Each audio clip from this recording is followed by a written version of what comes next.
Every afternoon for 4 months, my daughter called me at exactly 2 o'clock to ask the same question. Did you take your pills today, Dad? I always told her yes. Last Thursday, I lied to her for the first time. I told her no. That one small lie tore open a truth so painful I still haven't figured out how to hold it. I want to tell this story because I know I'm not the only father out there who started doubting his own memory before he started doubting the people around him. This is my warning to you. My name is Robert Mitchell. I'm 64 years old, retired after 31 years with the Knoxville Fire Department, and I live alone in a 2-bedroom house on the east side of town, not far from the river. My wife, Carol, passed away 8 years ago from ovarian cancer. We had one child together. Our daughter, Karen, who is 38 now, works as a registered nurse at the hospital about 20 minutes from here. After Carol died, Karen and I grew close again, in the way that grief sometimes forces people to reach for each other. She checked on me constantly that first year. She brought groceries.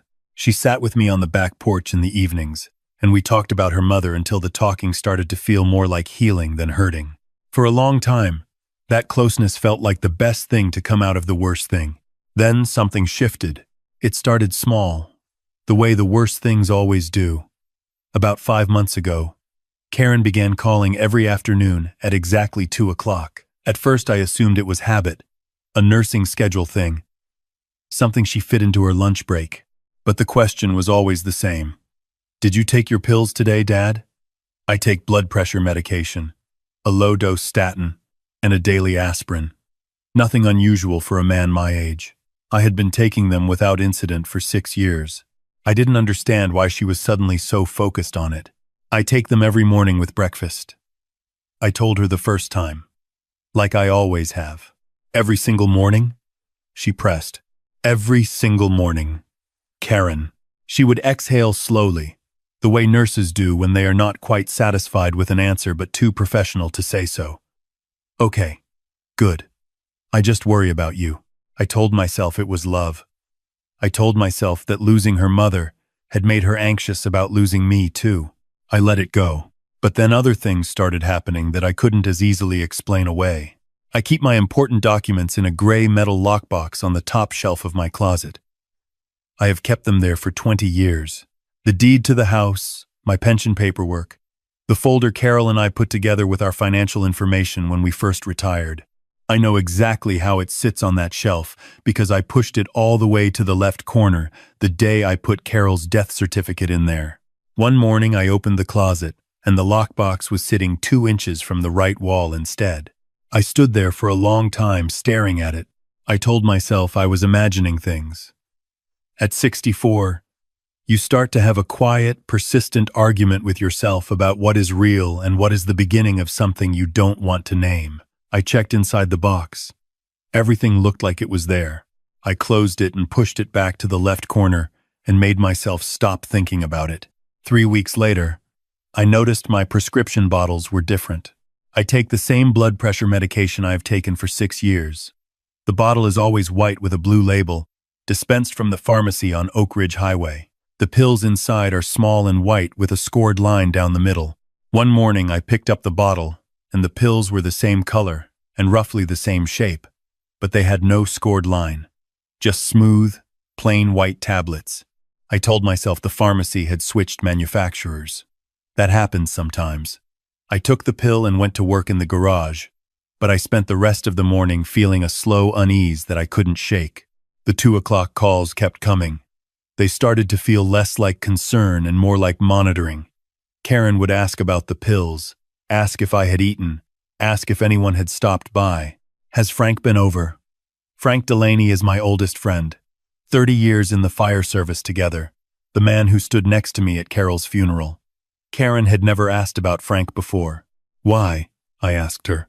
I just think you spend too much time with him, she said. He drinks, Dad. He's not a good influence. Frank Delaney is one of the most decent human beings I have ever known. He has a beer on Friday nights and coaches youth baseball on weekends. I didn't understand where that was coming from. I started writing things down, dates and details, the way I had been trained to document incidents at the fire station, the moved lockbox, the different pills. A form I found on my kitchen counter one morning that I did not remember leaving there. A document from a financial services company with my name printed at the top. I didn't recognize the company. I set the paper aside to look at it later, and by that afternoon it was gone. 2 months into keeping that log, I called Frank. We met at the diner on Central Avenue, the one that's been there since the 80s, where the coffee comes in bottomless mugs and nobody hurries you out. I showed Frank my notebook and watched his face go still as he read. "Bobby," he said quietly, using the name nobody but him still calls me. "Have you thought about putting up a camera?" I had thought about it. I just hadn't wanted to believe I needed one. Frank has a brother-in-law who installs home security systems. 2 days later, we had a small camera in the living room and a second one in the hallway facing the front door. Frank showed me how to check the footage on my phone. We kept it between ourselves. The first week, nothing happened during the nighttime hours. Karen's 2 o'clock calls continued. She started asking more frequently whether I had seen my doctor recently and suggesting, gently but persistently, that it might be time to talk about my options. I was 64 years old. I drove myself everywhere. I worked in the garage 3 days a week, restoring an old truck with a neighbor. I did not know what options she was referring to, and when I asked, she would say something vague about planning ahead and not wanting me to be a burden on anyone. I had never used the word burden once in my life. On a Wednesday night, 11 days after the cameras went in, I woke up at 2:30 in the morning with the particular alertness that used to come when the station alarm went off in the middle of the night. Old habit. I lay still and listened. I heard nothing, but something felt wrong in the way that something can feel wrong before you understand why. I checked my phone in the dark and opened the camera feed. The front hallway showed Karen standing at my kitchen counter. I watched the timestamp in the corner of the screen. 2:17 in the morning. She was wearing dark clothes and moving quietly, like someone who had done this before. She went to the cabinet where I keep my medications and took down the prescription bottle. She opened it, set it on the counter, and took something out of her jacket pocket. A small orange pharmacy bottle. She carefully replaced the pills from my bottle with pills from hers, one at a time, methodically, the way nurses handle medications. Then she sealed my bottle and put it back exactly where it had been. Then she stood there for a moment, very still, looking down the hallway toward my bedroom door. I could not breathe.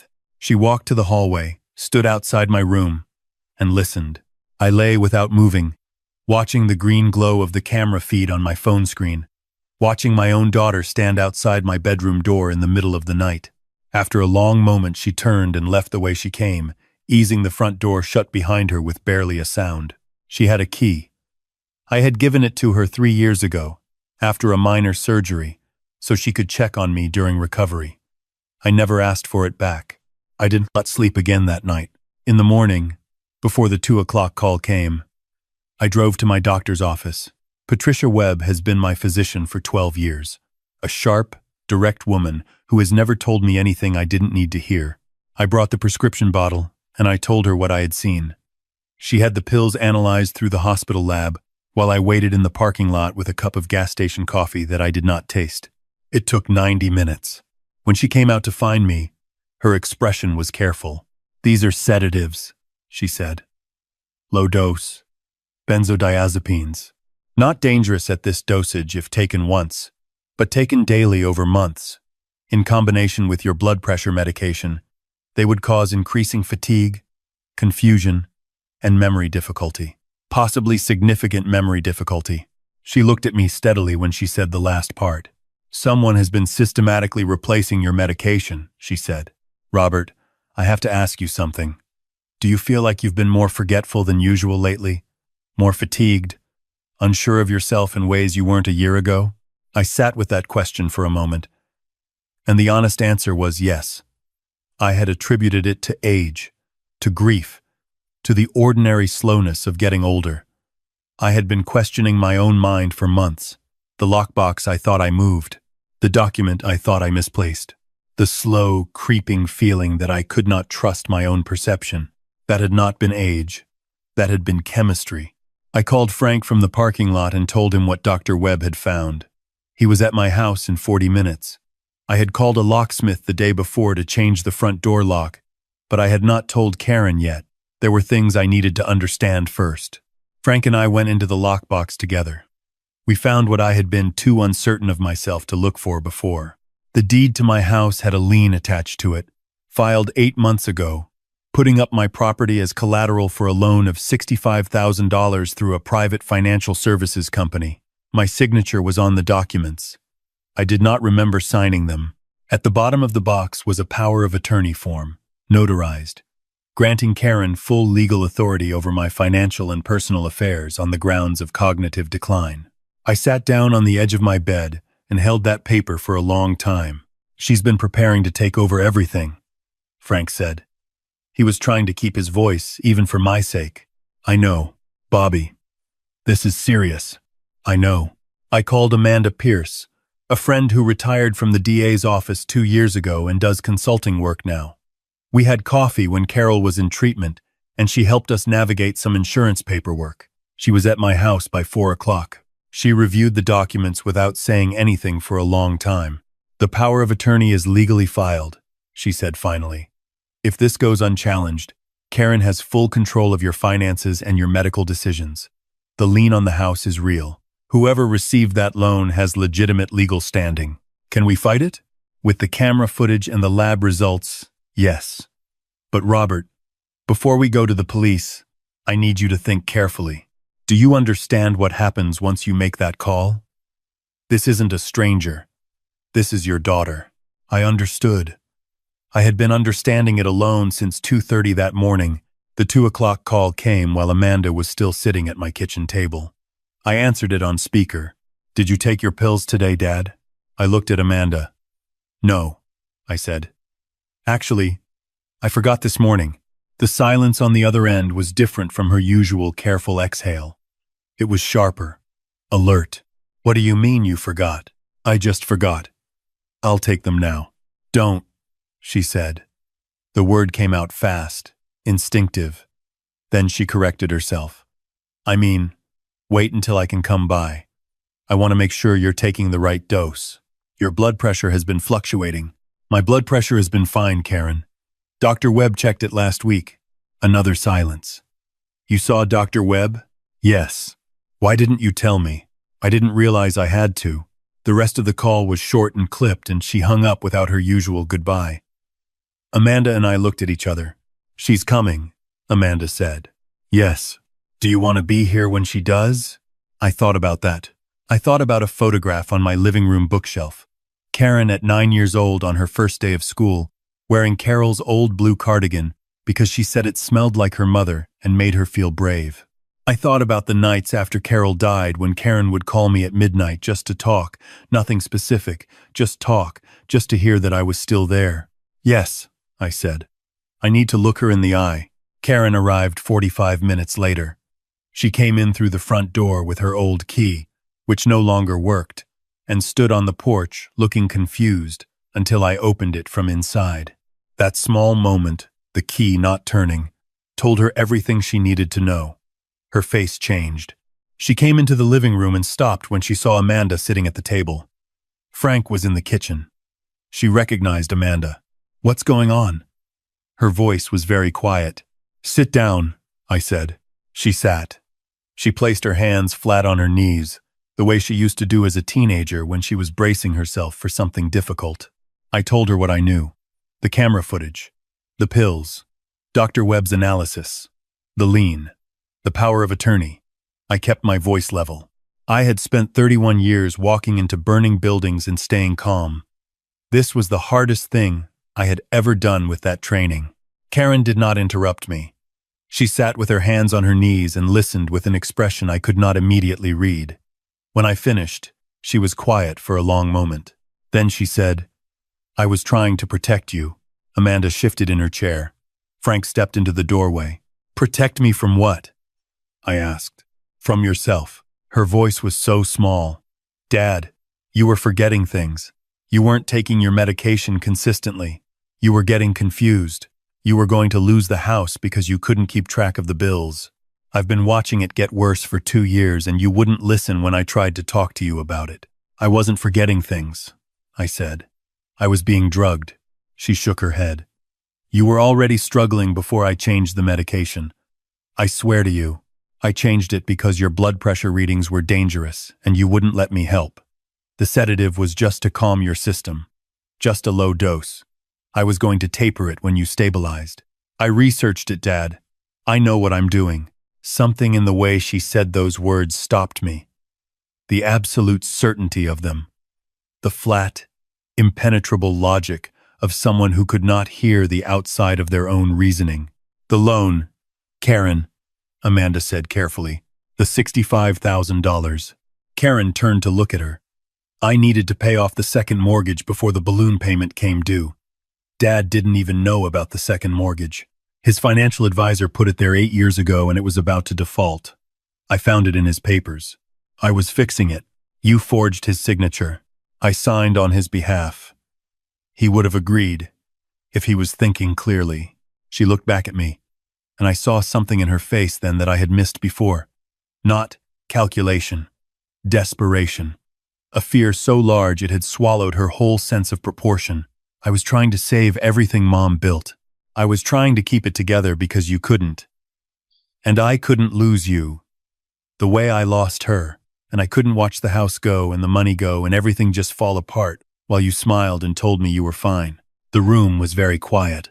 Karen, I said, when did you start hearing voices? She looked at me sharply. I don't hear voices. When did you stop sleeping? She opened her mouth, then closed it. How often do you check the locks before you leave the house? Her hands pressed harder into her knees. She didn't answer. I had read something once, years ago, about the way certain mental illnesses present not as chaos but as hyperorganization, as an overwhelming compulsion to fix and control and prevent, driven by a fear that runs so deep it feels like certainty. I had seen it play out in the fire service. I had seen people so afraid of what might happen that they began manufacturing crises they could manage instead of waiting helplessly for the ones they couldn't. I hadn't recognized it in my own daughter until I was sitting across from her in my living room at 64 years old, looking at the wreckage of what her fear had built. Amanda stayed at the table while Frank drove Karen to the hospital where Dr. Webb was waiting. She had agreed to go, finally, after a long conversation during which she cried in a way I had not seen since her mother's funeral. Not the crying of someone caught, but the crying of someone who had been carrying an impossible weight for a very long time and had finally been given permission to set it down. The investigation that followed was complicated and painful in the methodical way that legal things always are. The loan was restructured with the help of a legitimate financial attorney. Dr. Webb formally documented the medication substitution and its effects on my health. The power of attorney was revoked.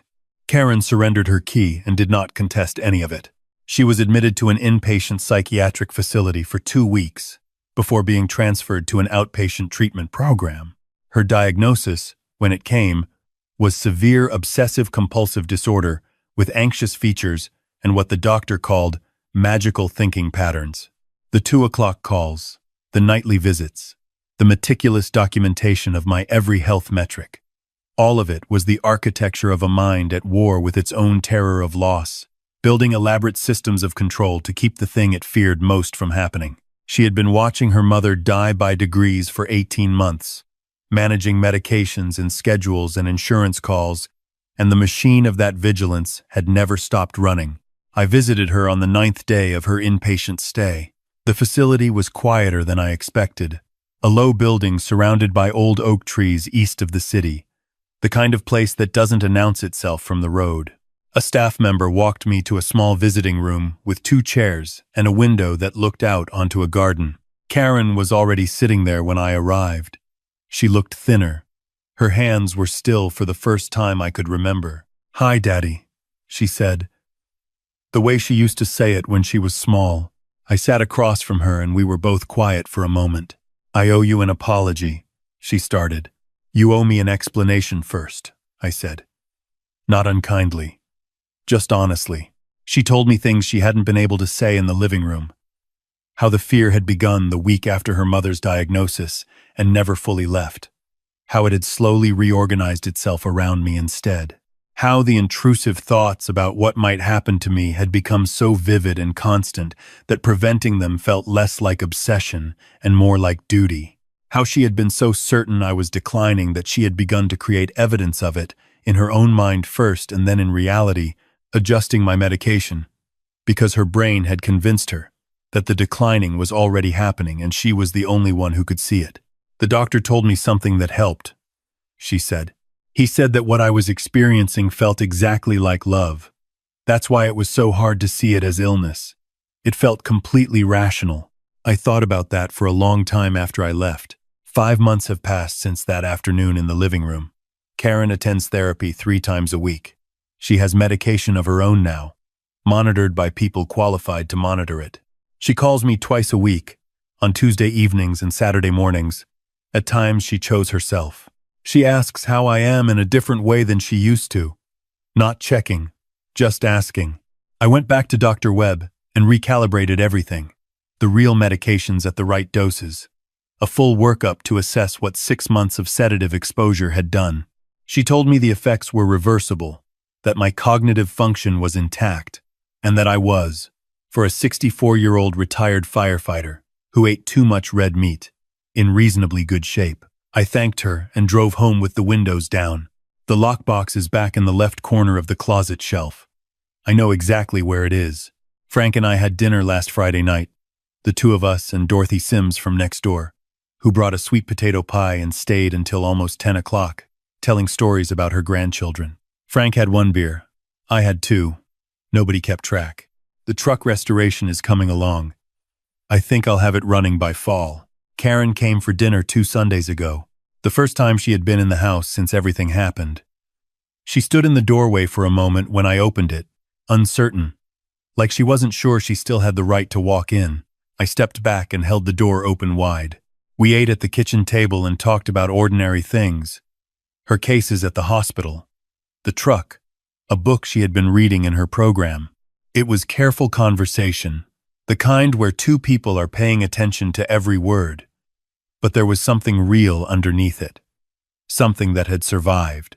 Before she left, she stood in the hallway looking at the photograph of Carol that hangs near the door. Carol in the backyard, summer, the year before she got sick, holding a tomato from her garden up to the light, like it was something she'd found rather than grown. "I'm sorry I scared you," Karen said to the photograph as much as to me. "I know you are." She turned and hugged me with both arms, tight, the way she used to when she was 9 years old and the world was big and I was the one who made it feel smaller. I stood in the doorway and watched her walk to her car, and I stayed there after her taillights disappeared. The neighborhood was quiet. The oak tree in the front yard was just starting to turn. A dog somewhere down the block barked twice and went still. I used to check the locks 3 times before I went to bed. I did that for months after everything. Some leftover reflex from a time when my own house felt like something I had to guard. I don't do it anymore. 1 check is enough. 1 look at the door, solid and locked, and I go to sleep. The 2 o'clock calls stopped the day Karen went into treatment. For the first few weeks, the silence at that hour felt strange. I would look at my phone at 2 o'clock out of habit and then remember, and the remembering was always a complicated thing. Relief and grief running together, the way rivers look when they meet and haven't quite become the same water yet. I still look at my phone at 2 o'clock sometimes, but now I put it down and go back to whatever I was doing. Last Thursday, I was under the truck. The Thursday before that, I was on the back porch watching the light change on the river. The Thursday before that, I was on the phone with Karen, just talking. Not about pills or bills or what might go wrong, just talking the way we used to when Carol was alive and the evenings were long and there was nothing to be afraid of yet. I'm not naive. I know the road ahead is not a straight one. Recovery from what Karen has been through takes time, and there will be setbacks. Days when the fear is louder than the medicine. Days when I will have to hold a boundary firmly and kindly at the same time. I am not the same man I was before I stood in that driveway holding a lab report that told me my daughter had been sedating me for months. But I am still a father. And whatever else is true, she is still my daughter. Carol raised her to be fierce and loving and completely unable to let the people she loved go without a fight. The illness took those qualities and twisted them into something dangerous. The treatment is giving them back. That is all I'm holding on to right now. That, and the truck, and Frank's company on Friday nights, and Dorothy's sweet potato pie. And the way the Tennessee sky looks in the evening when the light comes off the river and makes everything gold for about 15 minutes before it's gone. If there's anything I want you to take from what I've been through, it's this. When someone who loves you starts acting in ways that feel wrong, don't only ask what they want from you, ask what they are afraid of. Sometimes the most dangerous thing in your life is the fear of someone who loves you more than they know how to carry.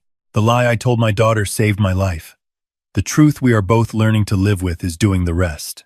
If my story meant something to you, please like this video and subscribe so you don't miss what comes next. And leave a comment telling me where you're watching from. I read every one.